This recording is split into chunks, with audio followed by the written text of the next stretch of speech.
Hola, ¿qué tal? ¿Cómo están? Bienvenidos a Proyecto Apocalipsis. Un gusto saludarlos en una semana especial, con un programa especial. Ustedes saben, aquí en este espacio recorremos la Biblia desde hace casi 2 años. Arrancamos desde Génesis 1, vamos hasta Apocalipsis 22. La idea es recorrerla toda, pero cada tanto, cuando la situación lo amerita, hacemos algún tema especial, ¿no? Y hoy quisimos preparar un tema especial para compartir con ustedes en el marco de lo que en el mundo cristiano se conoce como la Semana Santa, más allá de los diferentes matices, ¿no? Por ahí de las distintas denominaciones a la hora de conmemorarlo, pero en general en el mundo cristiano se lo denomina la Semana Santa, ¿no? Así que el título que le hemos colocado al tema de hoy es, con forma de pregunta, ¿no? La segunda parte. Semana Santa, ¿una historia incompleta? Ese es el título que queremos presentarle y es el tema que vamos a desarrollar en algunos minutos con todos ustedes. La Semana Santa, o lo que conocemos como Semana Santa, comenzó a conmemorarse en los primeros siglos de la era cristiana, ¿no? A partir de allí, bueno, se fueron introduciendo algunas costumbres y algunas tradiciones que lógicamente después, y mucho más en los tiempos actuales, por ahí por muchos han sido un tanto cuestionadas, ¿no? Algunas de esas tradiciones porque no están en la Biblia, no hay mandato bíblico. De hecho, lo primero que tenemos que decir, que no hay un mandato bíblico de conmemorar una Semana Santa. Ese término, así de esa manera, no lo vamos a encontrar en la Biblia. Pero lo que sí encontramos en la Biblia es lo que está, por ejemplo, en Primera de Corintios, y ese es el primer texto que vamos a utilizar. Primera de Corintios, desde el verso 23 hasta el 26, donde Jesús instaura la Cena del Señor, ¿no? Y acá el apóstol Pablo retoma esta enseñanza que en los evangelios la encontramos en Marcos, en Lucas y en Mateo, ¿no? En 3 de los 4 evangelios narra cómo Jesús es el que instituye esta conmemoración de la Cena del Señor, ¿no? Y el apóstol Pablo, en su carta a los Corintios, allí en el versículo 23 entonces del capítulo 11, dice: yo recibí del Señor lo que también les enseñé, que el Señor Jesús, la noche que fue entregado, tomó pan, ¿no? Y después de dar gracias, lo partió y dijo: tomen, coman, esto es mi cuerpo, que por ustedes es partido. Hagan esto en memoria de mí. De igual modo, después de haber cenado, tomó la copa y dijo: esta copa es el nuevo pacto en mi sangre. Cada vez que la beban, bébanla en memoria de mí. Porque cada vez que coman este pan y beban esta copa, la muerte del Señor anuncian hasta que Él venga. ¿Por qué quería arrancar el tema compartiendo con ustedes estos textos?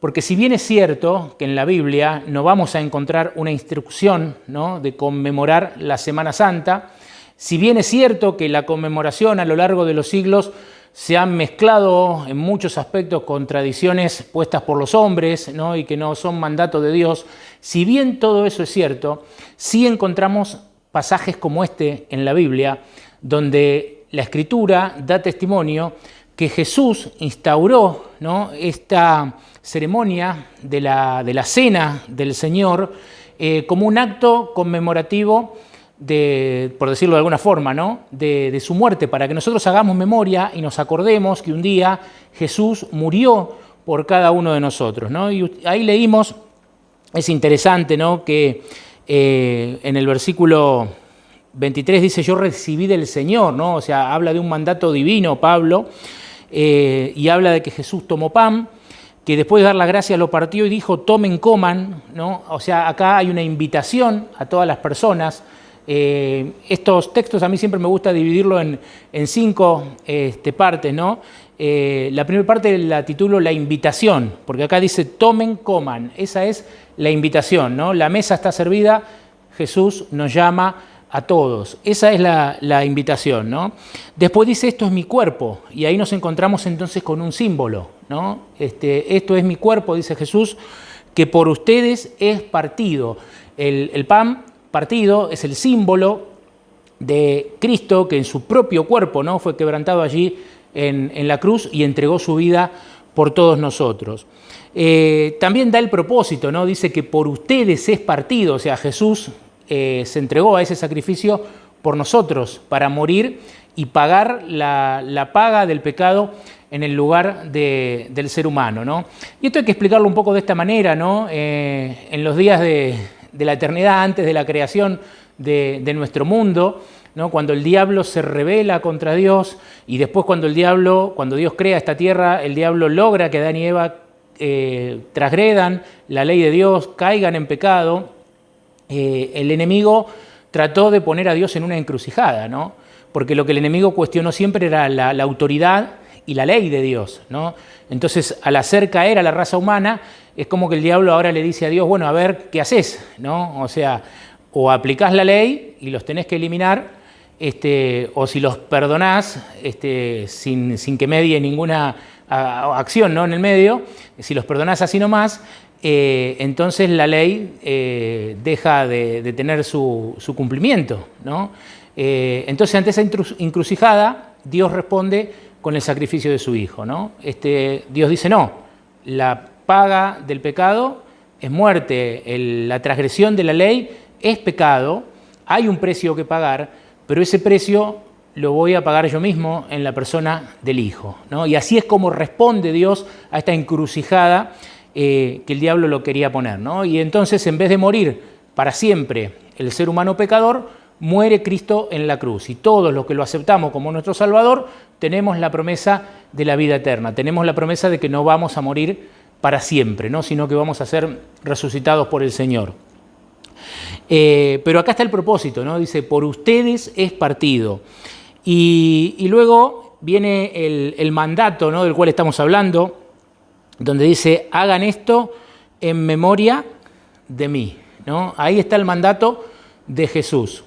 Y el quinto punto, la quinta parte que a mí me gusta dividir este texto, en el versículo 26, dice, porque cada vez que coman este pan y beban esta copa, la muerte del Señor anuncian hasta que Él venga. Y acá la clave está en la última frase, hasta que Él venga. Es decir, participar de la cena del Señor, ¿no? Era hacer memoria de que un día Jesús murió por nosotros, pero también es dar fe, ¿no? Dar testimonio de que uno cree que el Señor va a venir, porque dice, hasta que Él venga, ¿no? Y acá es donde podemos tomar quizás el hilo para la parte principal del tema que yo quiero compartir con ustedes, que es la pregunta, Semana Santa, ¿una historia incompleta? ¿No? Cuando nos hablan de Semana Santa, cuando miramos películas, ¿no? Sobre Semana Santa, aunque ahora no se usa tanto, ¿no? Pero yo recuerdo cuando era chico, cuando era joven, siempre para estas fechas inundaban los canales, ¿no? Con películas bíblicas, la vida, la pasión, la muerte de Cristo. En algunos lugares hoy afortunadamente se conserva, ¿no? Eso de poder recordar, ¿no? Lo que fue el sacrificio de Jesús. Pero cuando miramos eso, nos cuentan la historia completa y el ejercicio es sencillo, ¿no? En alguna vez, no sé si lo hemos compartido aquí en este canal, pero yo les pregunto, ¿no? Cuando ustedes miraban o miran una película, cualquiera, de Semana Santa, ¿dónde termina la película?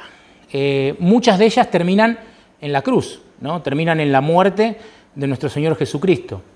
Alguna que otra de las películas va un poco más allá y terminan en la resurrección de Jesús, ¿no? Pero ahí se terminó todo en la resurrección. De hecho, la Semana Santa, tal como se la conmemora, termina con el domingo de resurrección, ¿no? Ahí se terminó todo, se acabó la historia en la resurrección. Entendemos por la Biblia que no. Por eso queríamos compartir este tema, ¿no? Y este título que lo vuelvo a repetir, Semana Santa, una historia incompleta. ¿Nos han contado completa la historia de la Semana Santa o solamente nos han llevado hasta la resurrección de Jesús y se terminó ahí? De hecho, si salimos a nuestro barrio, con nuestros amigos, con nuestros familiares, compañeros de trabajo, y le preguntáramos, ¿vos sabés que Jesús murió en la cruz? Un altísimo porcentaje, crea o no crea, sea practicante, no sea practicante, sea religioso o no sea religioso, te va a decir que sí, que sabe que Jesús murió en la cruz. Si preguntás si saben que Jesús resucitó, la amplia mayoría también te va a decir que sí. Pero si preguntás por el después, y después de que Jesús resucitó, ¿qué pasó? Y ahí viene el tema, ¿no? Y ahí viene la historia inconclusa que es lo que yo quiero compartir en breves minutos con ustedes. Hay un texto que a mí me gusta mucho porque resume la respuesta, ¿no?, que nosotros estamos buscando. Como siempre los invito, si tienen la Biblia a mano, allí en el lugar donde nos estén siguiendo, a que puedan buscar con nosotros, ¿no?, el pasaje. Voy a ir al libro de Romanos, el capítulo 8, ¿no? Romanos capítulo 8, el verso 34, allí expresa justamente la verdad que queremos compartir con todos ustedes. Romanos 8, 34, ¿no? No sé si recién dije 34 o dije otro número, lo correcto es Romanos 8, 34. Dice, ¿quién condenará? ¿No? Cristo es el que murió. Más aún, el que también resucitó, lo que hablamos hasta ahora, ¿no? Cristo es el que murió, Cristo es el que resucitó. Pero fíjense cómo Romanos 8:34 nos cuenta la historia completa, porque dice, más aún, el que también resucitó, ¿no?, el que además está a la diestra de Dios e intercede por nosotros, ¿no? Y acá viene la cuestión y retomo la ilustración de hace un ratito. Cuando nosotros mirábamos las películas de Semana Santa, algunas llegaban hasta la cruz, otras llegaban hasta la resurrección. Personalmente nunca vi una película que terminara con la ascensión, o sea, con la ascensión sí, pero hasta lo máximo que llegué a ver, ¿no?, a Cristo ascendiendo, pero nunca vi una historia que se contara con Jesús sentado a la diestra del Padre, ¿no?, que lo viéramos en una película, ¿no?, allí en el cielo, sentado a la diestra del Padre, nunca lo vi, y mucho menos que Jesús en el cielo continuara haciendo algo, ¿no?, en favor de la salvación de las personas, mucho menos que Jesús continuara trabajando en favor de nuestra salvación o que el plan que empezó acá en la tierra siguiera allá en el cielo. Nunca me tocó verlo, ¿no? Y no solamente verlo, cuando uno ha escuchado desde las distintas formas, ¿no?, esta historia de la Semana Santa, muy pocas veces nos cuentan el después de que Jesús resucitó. ¿Qué pasó? Ascendió, sí. ¿A dónde fue? Bueno, acá Romanos 8:34 dice, a la diestra de Dios. Muy bien, fue a la diestra de Dios. ¿Y qué fue a hacer? ¿No? Y acá lo responde. Dice, el que intercede por nosotros. Brevemente, yo quería que viéramos cada uno de estos 4 puntos, ¿no? El Jesús que murió, que resucitó, que está a la diestra del Padre y que intercede por nosotros, que viéramos alguna consideración en otra parte de la Biblia, ¿no? Acá dice, Jesús es el que murió. Vamos, para entender mejor, a volver al libro de Romanos, al capítulo 6 y al verso 23. Romanos 6, 23. Hay unas pocas páginas para atrás. Romanos 6, 23 nos dice lo siguiente. Porque la paga del pecado es la muerte, pero el don gratuito de Dios es la vida eterna en Cristo Jesús, Señor nuestro. Había que pagar un precio. O si no, Dios tenía que anular su ley, ¿no?, ante esta encrucijada en la cual el diablo lo quiso poner. Dios no podía anular su ley porque es el fundamento de su gobierno, ¿no?, para el universo. Entonces, ¿qué hizo? Dio a su Hijo, ¿no? La paga del pecado es muerte, como dice la ley, pero Dios tiene una dádiva, Dios tiene un regalo para la humanidad, en la persona de nuestro Señor Jesucristo. Dios hecho hombre, ¿no?, para morir en nuestro lugar. Romanos 8:34 decía en segundo lugar, es el que resucitó, ¿no? Jesús es el que resucitó. Así que para este punto me gustaría ir a 1 Corintios, capítulo 15, versos del 20 al 24, ¿no? Corintios, que está ahí cerquita de Romanos, inmediatamente después, capítulo 15 de Romanos. Voy a leer entonces los versículos que van del 20 al 24. Y dice así, pero lo cierto es que Cristo resucitó de los muertos y fue hecho primicia de los que durmieron. Acá la Biblia, como en tantísimos pasajes, compara la muerte con un sueño, ¿no?, con un dormir, algo momentáneo. Dice, porque así como la muerte vino por un hombre, también por un hombre vino la resurrección de los muertos. Porque así como en Adán todos mueren, ¿no?, a raíz de la desobediencia y la caída de Adán, así en Cristo todos serán vueltos a la vida. Esa es la promesa más maravillosa que tenemos, ¿no? Dice, pero cada uno en su orden. Cristo, las primicias, después los que son de Cristo, cuando Él venga, ¿no? Y acá habla nuevamente este concepto de que Jesús va a regresar, ¿no? a esta tierra, a buscar a sus hijos, a buscar a aquellos que han creído en Él a lo largo de toda la historia y que están durmiendo, ¿no? Están descansando allí en sus tumbas, esperando el regreso de Cristo y esperando la recompensa que Cristo tiene para sus hijos, ¿no? Romanos 8:34 decía también que está a la diestra de Dios, ¿no? Y aquí me gustaría que podamos leer Marcos 16:19, el Evangelio según San Marcos, voy a buscar, capítulo 16, en el verso 19, ahí ese texto nos habla también de Jesús a la diestra del Padre, ¿no? Ustedes pueden ir, si quieren, anotando también estos textos. Marcos entonces 16, versículo 19, que dice, después de que el Señor les habló, ¿no? Acá está hablando de la ascensión de Jesús, cuando estaba volviendo al cielo, ¿no? Después de haber resucitado, dice, después que el Señor les habló, fue recibido arriba en el cielo y se sentó a la diestra de Dios, ¿no? Otro pasaje que nos remite a esta verdad de que Jesús, cuando se fue a sentar a la diestra de Dios, ¿no? Al trono, a la diestra de Dios. Y finalmente, ¿no? Romanos 8:34, y quizás el punto más desconocido de todo, ¿no?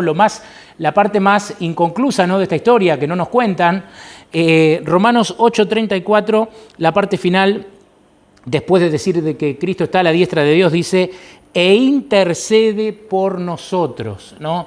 La Biblia presenta a Jesús como el único intercesor. La Biblia presenta a Jesús como quien intercede por nosotros, ¿no? Esto, de hecho, hace poco fue reconocido, ¿no? por quizás la religión más popular, ¿no? que durante muchos siglos ponía en este lugar a alguien más, ¿no? Ahora, hace poquito, a través de su máximo representante, reconoció esta verdad de que el que intercede por nosotros es Cristo, ¿no? Porque para eso murió, para eso ofrece su propia sangre, para eso resucita, para eso va al cielo, para esta obra de intercesión en favor de todos nosotros. Y para ampliar este concepto de Jesús como intercesor, vamos a ir al libro de Hebreos, capítulo 9. La carta a los hebreos, ¿no? que escribe allí el apóstol Pablo, también por inspiración de Dios. Hebreos, capítulo 9, versículo 23. Es importante destacar, antes de leer este versículo, que es el último que vamos a leer hoy, que esta carta, como bien lo indica su nombre, está dirigida a los hebreos, ¿no? ¿A qué estaban acostumbrados los hebreos? Los hebreos estaban acostumbrados al santuario, ¿no? A ese santuario, ese templo, que había sido, como vimos hace poquito, ¿no? en nuestro canal, en la recorrida que estamos haciendo por el libro de Reyes, ese santuario que había sido construido por el rey Salomón, ¿no? Que había sido dedicado y donde la presencia de Dios se manifestaba, que luego, ante la desobediencia del pueblo, es destruido y que luego ese santuario es reconstruido. En los días de Jesús en esta tierra estaba el segundo templo. Ellos estaban acostumbrados a eso y a lo que se hacía ahí dentro, ¿no? Que ese corderito que se mataba, esa sangre que se asperjaba, todo eso era símbolo del verdadero Cordero de Dios, el que en palabra de Juan el Bautista, ¿no? El Cordero de Dios que quita el pecado del mundo. Todo lo que se hacía en ese santuario era un símbolo de Jesús y de lo que Jesús iba a hacer, ¿no? En ese contexto, Hebreos 9, versículo 23, dice, fue pues necesario que la copia de las realidades celestiales fuese purificada con estos sacrificios. Y está hablando justamente de los sacrificios, si ustedes leen los versículos anteriores, está hablando de los sacrificios que se hacían en el santuario terrenal, el de esta tierra, ¿no? Y acá Hebreos, es interesante, lo llama como copia de las realidades celestiales. ¿Cómo se refiere el libro de Hebreos al santuario que tenían los israelitas aquí en esta tierra? Se refiere como copia de las realidades celestiales, ¿no? Y una copia siempre remite a un original, ¿no? Dice, pero las realidades celestiales mismas, sigo leyendo el versículo, dice, requieren mejores sacrificios que estos, o sea, mejor que el corderito, ¿no? que ellos sacrificaban. Y acá nos da la explicación. El versículo 24 dice, porque Cristo no entró en el santuario hecho por mano de hombre, ¿no? Cristo no entró en el santuario hecho por mano de hombre, que era solo copia del santuario verdadero, sino que entró en el mismo cielo, donde ahora se presenta por nosotros ante Dios. Clarísimo, clarísimo lo que la Biblia nos enseña. Hebreos capítulo 9, versículo 24, lo voy a leer de vuelta, porque Cristo no entró en el santuario hecho por mano de hombre, es decir, Jesús no entró en el templo, ¿no? Ahí de Jerusalén, después de haber resucitado, no entró ahí Jesús, sino que ¿dónde entró? Dice que entró en el mismo cielo, ¿no? Donde ahora se presenta por nosotros ante Dios, en ese santuario original, verdadero, que está en el cielo, ¿no? Ahí es donde Jesús se presenta después de haber resucitado, de haber ascendido, de haber ido a la derecha del Padre. Ahí Jesús comienza su obra en ese santuario que está en el cielo. Voy a seguir leyendo para no decirlo yo. Dice el versículo 25, dice, tampoco entró para ofrecerse muchas veces a sí mismo, como entra el sumo sacerdote en el lugar santísimo cada año con sangre ajena, acá se refiere al santuario de la tierra, ¿no? Dice, si así fuera, Cristo hubiera tenido que sufrir muchas veces desde la creación del mundo.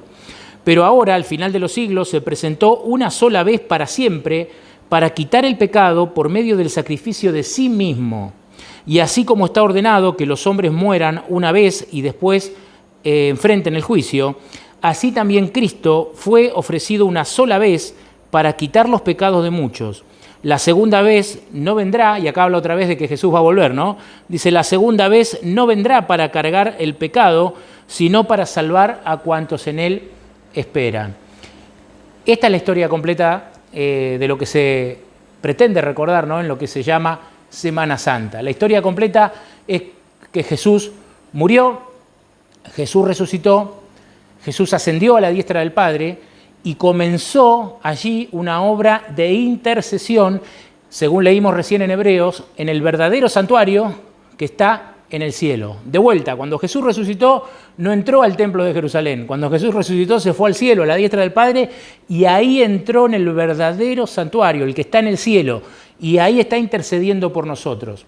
Si nosotros siguiéramos estudiando en la Biblia, seguramente en alguna otra ocasión lo vamos a hacer, nos vamos a encontrar que cuando Jesús termine esa obra de intercesión, ¿no? Cuando Jesús termine esa obra de intercesión, va a volver. Lo leímos acá también, ¿no? Cuando Él termine esa obra de intercesión, vuelve.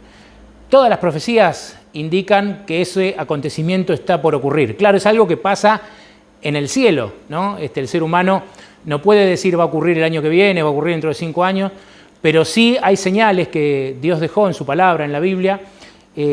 Todo lo que hoy acontece en el mundo, todo lo que está pasando y que todo está predicho, todo está escrito acá en este libro, todo habla de que Jesús está por terminar su intercesión en el cielo y de que va a volver a buscarnos a cada uno de nosotros. Ahora bien, yo quisiera terminar este mensaje pensando en esto.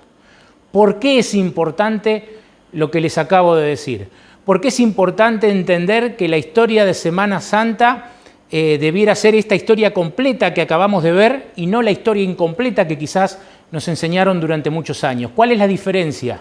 ¿Por qué es importante? Y podríamos elaborar muchas respuestas, ¿no?, acerca de esto, pero yo quiero elaborar la siguiente y hacerla también a través de un ejemplo, ¿no? Si yo pusiera en una hoja, ¿no?, una columna que diga pasado, presente y futuro, y tuviéramos que ubicar estos acontecimientos en esa planilla, ¿no?, en la columna de pasado, presente y futuro. Pregunto, la muerte de Cristo, ¿en qué columna la ponemos? ¿No? Indudablemente la muerte de Cristo iría en la columna pasado, ¿no?, porque ya ocurrió hace aproximadamente 2000 años, ahora en el 2031 va a ser 2000 años que Jesús murió en la cruz. Si tuviéramos que en esa misma planilla poner la resurrección de Cristo, ¿pasado, presente o futuro? La respuesta es pasado. También va a ser 2000 años que Jesús resucitó, ¿no? Porque al tercer día, dice la Escritura, después de haber sido crucificado, resucita al tercer día, estuvo 40 días más en esta tierra, habló allí a sus discípulos y ascendió, ¿no? Va también en la columna de pasado. Y eso es justamente lo que el enemigo quiere que nosotros creamos, ¿no? que lo que Jesús hizo por nosotros es algo del pasado, algo bueno, algo lindo, algo para recordar seguramente, algo para tomar como ejemplo, pero en definitiva del pasado, ¿no? No te habla de un Cristo presente y futuro, te habla del pasado, la muerte y la resurrección que ocurrieron hace 2000 años. Ahora, si nosotros contamos la historia completa de la Semana Santa, ese Jesús que murió, ese Jesús que resucitó, dice Romanos 8:34 que fue a la diestra del Padre, lo cual también quizás en esa planilla a lo mejor podríamos discutirlo, pero en una primera instancia hasta podría ir, ¿no?, a la planilla del pasado, al momento que Él llega, ¿no? Si no hablamos de su permanencia al lado del Padre, sino del momento que Él llega, hasta lo podríamos poner también en el pasado. Pero el hecho de que Jesús intercede por nosotros es presente y es futuro, ¿no? ¿Por qué es presente y es futuro? Porque el hecho de que Jesús intercede por nosotros significa que el plan de salvación de Dios para la humanidad todavía no se terminó. Falta poquito, pero todavía no se terminó. Jesús se fue, y no es que no sabemos nada de Él, se fue y dice la Biblia que está trabajando en favor de nuestra salvación, está intercediendo por cada uno de nosotros para que lo aceptemos, ¿no? Y para que podamos alcanzar la salvación a través de aceptar a Cristo, ¿no? De aceptarlo a Él como nuestro Salvador personal. Jesús intercediendo en el santuario es presente, porque cuando en la semana tengo una aflicción, cuando tengo una caída, cuando me va mal, cuando estoy triste, cuando estoy deprimido, puedo arrodillarme y puedo orar y hablar con aquel que está en el cielo, activo en favor de mi salvación, aquel que está dispuesto a socorrerme y que está dispuesto a enviar su Espíritu Santo para darme fortaleza. Es presente, ¿no? Un Cristo en el santuario intercediendo por mí, trabajando en favor de mi salvación, es un Cristo presente.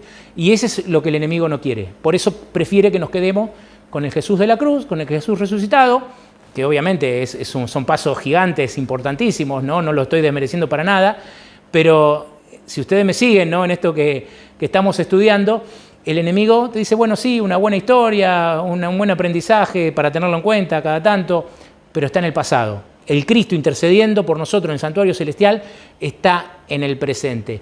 Y también en el futuro. ¿Por qué?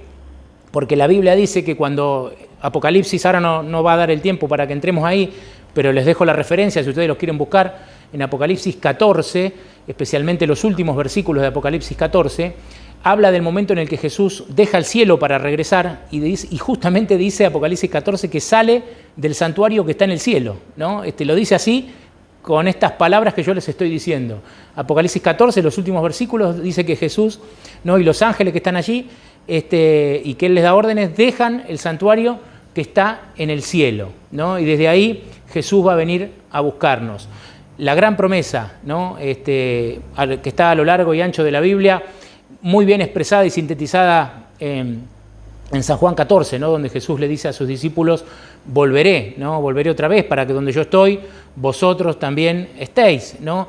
Y esa promesa de que Jesús termina su obra en el santuario celestial y vuelve, es futuro, es un futuro lleno de esperanza, es un futuro lleno de gloria, es un futuro de una vida mejor, que no va a tener nada que ver con la vida que vivimos hoy acá, ¿no? Con las consecuencias de la rebelión y del pecado, con dolor y tristeza e inseguridad por todas partes. La Biblia dice que todo eso un día se va a terminar y que el reino de Dios entonces habrá llegado de manera definitiva para todos nosotros. Querido amigo, querida amiga, te invito a que puedas compartir este video con algún amigo, con alguna amiga, a que les pueda dar un me gusta, a dejar algún comentario si lo desean. Todo eso nos ayuda a poder llegar a mayor cantidad de personas. Pero por sobre todo, que podamos compartir este video para que la gente sepa que la historia que nos han contado de la Semana Santa es en general una historia inconclusa, ¿no? Que la Biblia nos presenta una historia completa y cierta, ¿no?, de lo que la Semana Santa pretende conmemorar, ¿no? Que no se termina en la resurrección, que hay algo importantísimo más allá que nos lleva a un Cristo presente y a un Cristo futuro. Que Dios los bendiga, que tengan una muy bonita semana. Nos vemos, si el Señor lo permite, en 7 días, ya para seguir con nuestro recorrido habitual, ¿no? Estábamos allí en el libro de Primera de Reyes, así que la semana siguiente retomaremos a donde habíamos dejado la semana pasada nuestra recorrida por la Biblia. Que Dios los bendiga.